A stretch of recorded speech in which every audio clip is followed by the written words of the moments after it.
Welcome to the Ingraham Angle. I'm Laura Ingraham from Washington. Ahead tonight, the stories that matter to you told in a way that you're not going to hear anywhere else, of course. Well, the economy roaring, exemplified today in a sterling GDP number. But is that enough for the president's critics? You will not believe what some of the reactions have been for this great news for all Americans. Plus, remember that Michael Cohen bombshell that dropped on CNN last night? We covered it last night on the Angle. Well, we're going to tell you how flimsy it really is. And in tonight's Friday Follies, Raymond Arroyo reveals the stunning lack of creativity in Hollywood and one stinky plane. Oh, this story. I can't believe we're doing that story. But we start tonight with a story you're not going to get anywhere else. The revenge of the Obama-era judicial nominees. Two cases, actually three if we can get to the third, that show you just how certain judges can have an outsized influence over the policy of this country, the President of the United States, and your lives. First, a federal district court judge on Thursday denied a Trump administration request to dismiss a lawsuit challenging its decision to add a citizenship question to the 2020 census.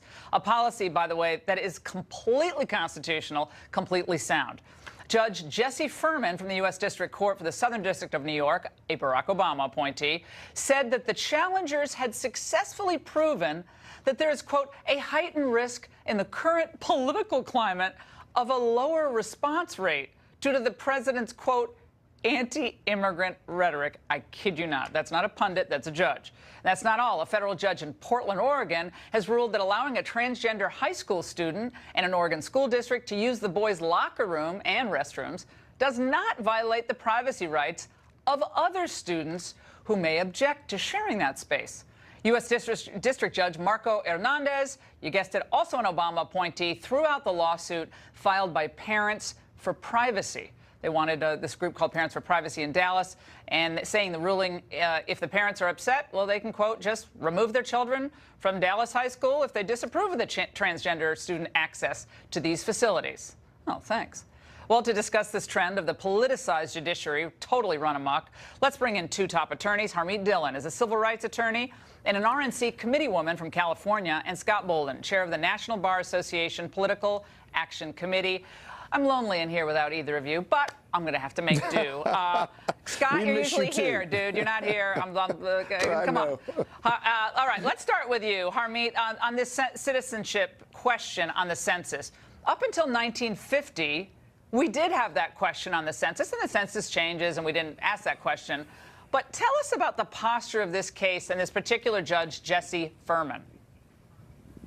Well, Laura, what's happening here is that these judges are, taking these cases and really imposing their own judicial philosophy and new standards that are not written into the law into these cases. And, you saw the exact same reasoning that Judge Furman used here, which is that Wilbur Ross, who's sort of nominally in charge of the census in his department, had made some remarks about the reasoning behind wanting to count citizens that raised an issue of animus. Now, the United States Supreme Court recently ruled that this animus theory, which was used in the Trump travel ban cases, is bogus and not one of the elements and shouldn't be applied. And Clarence Thomas has spoken out on this issue as well of nationwide injunction. So basically, this is a confusion, and we have an unelected judge trying to supersede and impose his values over what the president gets to do, asking a very reasonable question in the executive branch and counting. That's the purpose of the census, is to count the people in the country. Why are we not counting some of them? Well, they're counting all people. Hold on, Scott. Count the immigrants then, no, they're counting all people. Count the immigrants. Scott, hold on. They're counting all people,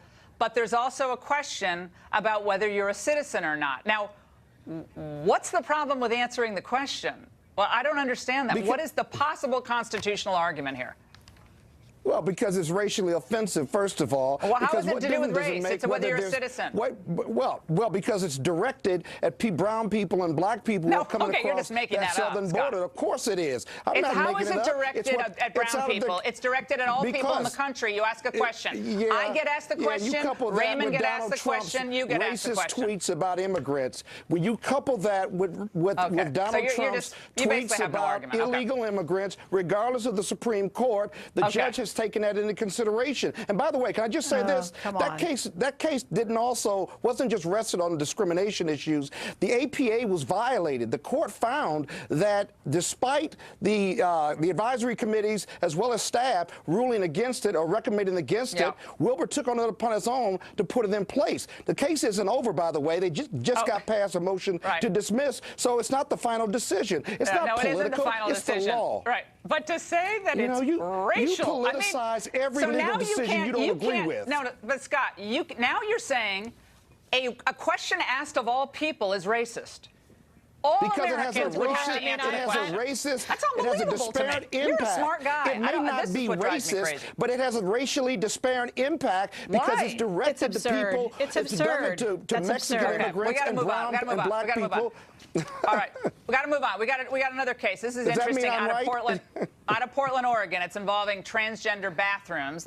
We've heard the transgender bathroom case and issue for a long time, but this is interesting because it's a parents group that's gotten together and said, okay, we understand that transgender kids have rights, but we represent families whose sons and daughters do not want to share a bathroom for whatever reason with a transgendered person who's born of the opposite sex. And this judge said, you don't got any privacy rights here, and if you have a problem, leave the district. Harmeet, is that the kind of thing that would survive scrutiny? I know that's the Ninth Circuit, so anything goes in the Ninth Circuit, but that seems like that seemed kind of like a harsh ruling against that parents group, but maybe I'm misreading it.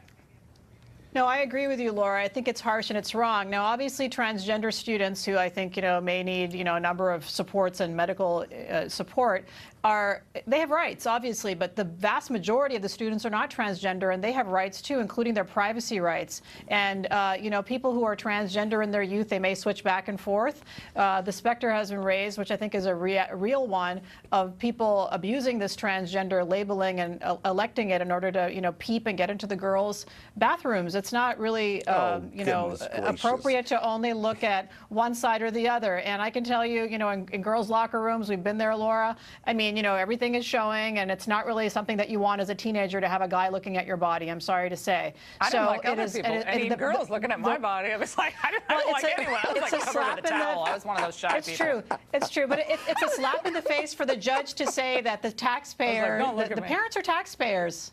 The parents are taxpayers, and they have a right to have their kids educated fairly and without this type of invasion of privacy. Yeah, we're almost out of time. The parents have any rights here, or just the transgender kids? Not compared to the protected class that the transgendered student rests in. And look at it this way. The judge is just following the law. There's no politics here. Every federal judge that's looked at this case and looked at other similar cases around the country, you check the record. They have sided with the transgender student because they cannot be discriminated against simply because they identify with being a woman or identify with being a guy. It's not anatomy that counts, and they're in a protected class. And so this decision is based on the law, not politics. You may not like it, but you got to live with it. Harmeet, last word. I mean, anatomy obviously does count, and it is relevant, and the other students have privacy rights too. There needs to be a balance, not just one-sided. There has to be some balance. The judge says that was conjecture. Yeah. Pure conjecture that you're going to be naked and you're going to have peeping Maybe the judge toms. doesn't. Maybe the judge does not living in reality. Scott, give me a break. But Scott, I know these fraternity brothers where I went to college. I think there's somebody else not living in reality on this panel. When I went to college, these fraternity brothers are like pranksters. You could see a situation. Let's say, okay, I identify as this today, and then tomorrow this.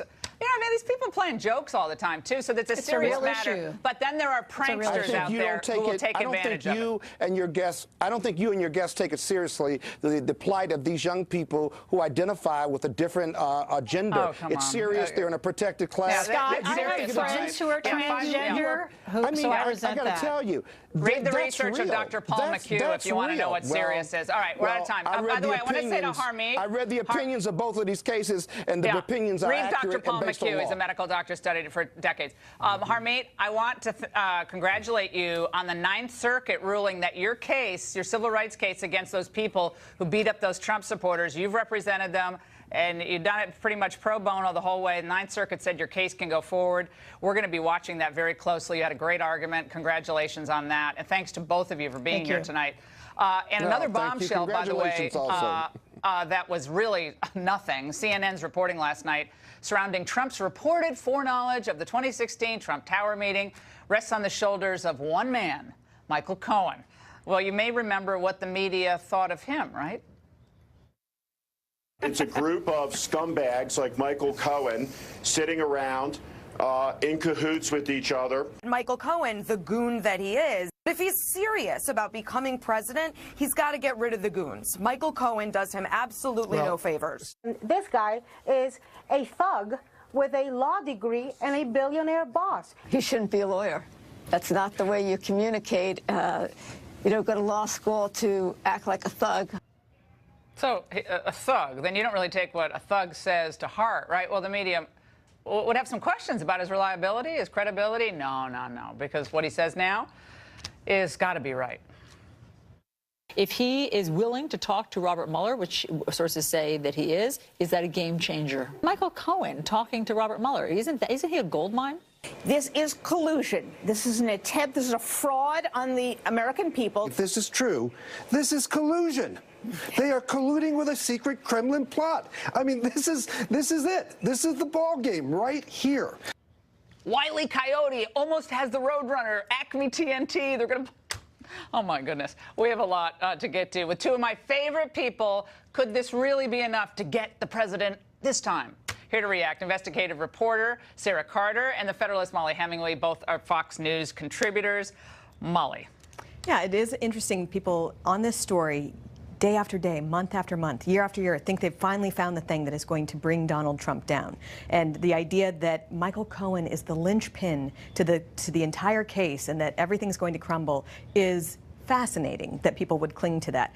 Probably if he was so important to this, Bob Mueller would not have spun him off. You know, his case was spun off to a different venue. If he really were that important, I don't think we would see Bob Mueller letting him go. And Sarah, this is what Jeff Toobin said when he was pressed about whether or not this is important. This is what I do in the mornings. I watch for these sound bites. This is my life.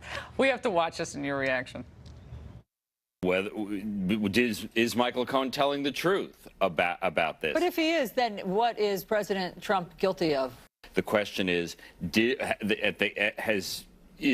the Trump campaign aid and abet and assist the Russians? And abet.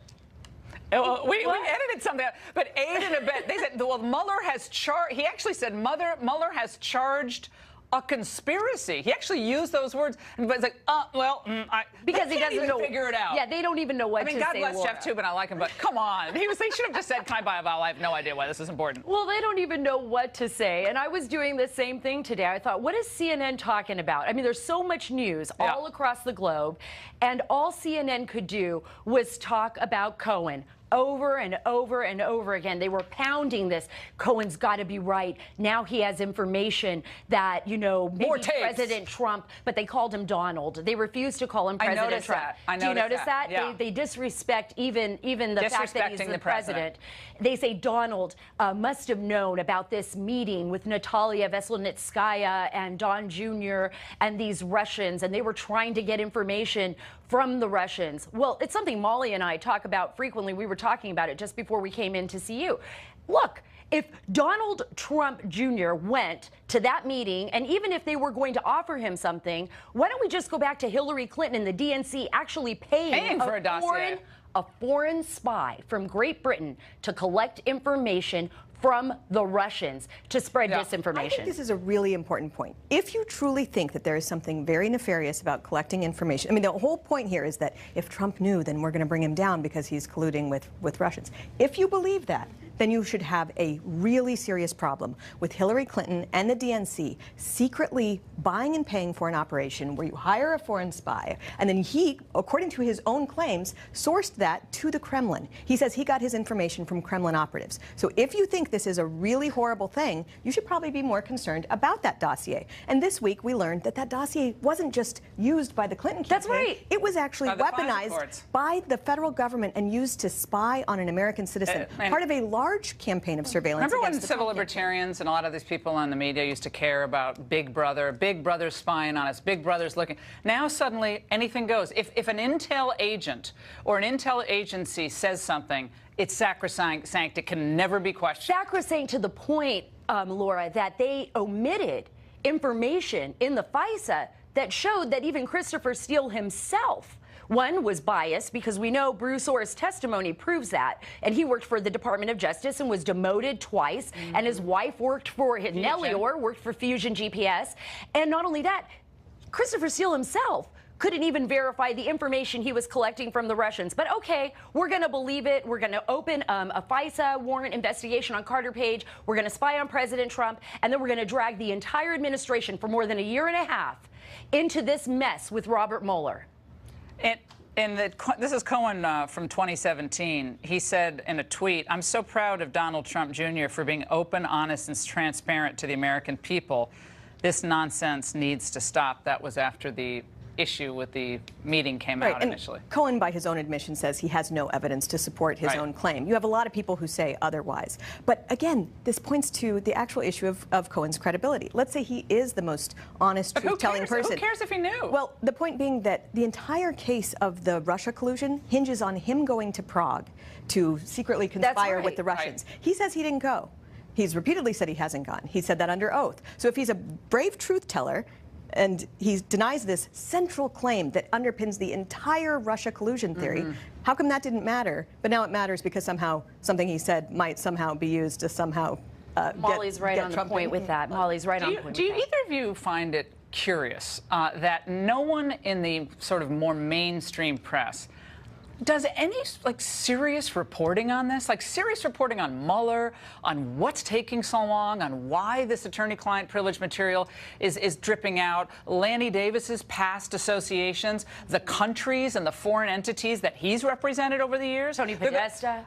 They're going after this the Manafort for Ukraine. Okay, but my God, what's Lanny Davis's client list look at? Let's look at that. This has been one of the most terrifying things about this story is you have a Equatorial Guinea. You have a week like this where you learn all this about where all the things that we heard about the FISA court being misled are confirmed by actual documents, and yet the media don't report just what's happening. They're actually sort of gaslighting or they're making reality seem the opposite of what it is. When you have a case like this, we should have the media pouring all of its resources. I get that they don't like Trump, but they really need to report on this issue of whether, not even whether, we know it's established. The Trump campaign was surveilled in multiple ways. Wiretaps, human informants, national security letters. This is a huge story. If it were done with Hillary, they would be, oh my God, they would be absolutely. But with all the resources, Laura, that the New York Times has, that the Washington Post has, with the great history that they have had as well, which is why a lot of people became journalists to do investigative reporting. They just stepped back and said, we're not going to touch this.